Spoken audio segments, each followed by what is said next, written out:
বাড়িতে একই রকম আলুর দম খেয়ে খেয়ে সবাই নিশ্চয়ই বোর হয়ে গেছো। তো এই রেসিপিটা একবার ট্রাই করো। এটা হচ্ছে স্টাফড আলুর দম বা পুর ভরা আলুর দম। আমি ব্যবহার করেছিলাম পনির।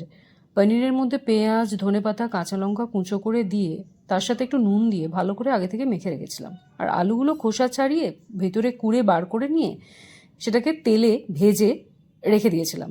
আচ্ছা, একটু চিনি দিয়েছিলাম কিন্তু তেলে, যাতে আলুগুলো একটু লাল লাল হয়। এরপরে আমি ওই রেডি করে রাখা পনিরটার স্টাফিং আলুর ভেতরে দিয়ে আলুগুলোকে আগে রেডি করে নিলাম। এরপর তৈরি করতে হবে আমাদের গ্রেভি, যে গ্রেভিটায় আলুটা সিদ্ধ হবে। আচ্ছা, গ্রেভিটা তৈরি করার জন্য লাগবে 2টো বড় পেঁয়াজ। 10টা আলুর জন্য আমি নিয়েছি 2টো বড় পেঁয়াজ, 1টা টমেটো, 2টো কাঁচা লঙ্কা, একটু কাজু, আদা রসুনের কুঁচো। সব কড়াইতে ঢেলে একসাথে তাকে ভাজতে আরম্ভ করলাম। খানিকটা ভাজা হয়ে যাওয়ার পরে এটাকে মেশিনে দিয়ে আমাদের একটা সুন্দর পেস্ট তৈরি করতে হবে। আচ্ছা, গোটা জিরে, গোটা ধনে, গোটা গরম মশলা একসাথে গুঁড়িয়ে নিয়েছি, সেই গুঁড়োটাও আমরা ব্যবহার করব। পেস্টটাকে আমরা গরম তেলে দিয়ে দেবো, দিয়ে খানিকক্ষণ ভাজতে থাকবো। তার উপর দিয়ে দেবো ওই গোটা জিরে, ধনে আর গরম মশলার গুঁড়োটা। ভাজতে ভাজতে যখন ঠিক তেল ছাড়তে আরম্ভ করবে, তখন তার উপরে খানিকটা কসুরি মেথি ছড়িয়ে দেবে। কসুরি মেথি ছড়িয়ে দেওয়ার পরে আমরা যেটা ব্যবহার করব সেটা হচ্ছে টক দই।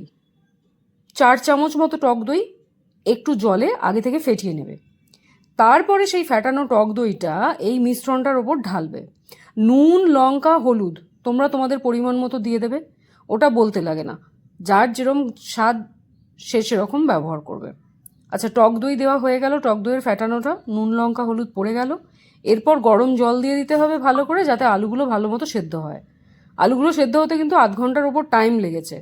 সেদ্ধ হয়ে যাওয়ার পর দেখে নিয়ে তোমরা তার উপর একটু ধনেপাতা কুঁচো ছড়িয়ে দিও। স্বাদ হয়েছিল অতুলনীয়, একঘেয়েমি তোমাদের কেটে যাবে, এটা শিওর। ট্রাই করে দেখো। আচ্ছা, আমি এর সাথে মাল্টিগ্রেন রুটি করেছিলাম, তো আমরা রুটি আলুর দমই খেয়েছি, লুচির দিকে যাচ্ছি না বাবা। বেশি তেলে ভাজা জিনিস অ্যাভয়েড করেই চলি, বয়স বাড়ছে, শরীরের কথাও তো ভাবতে হবে।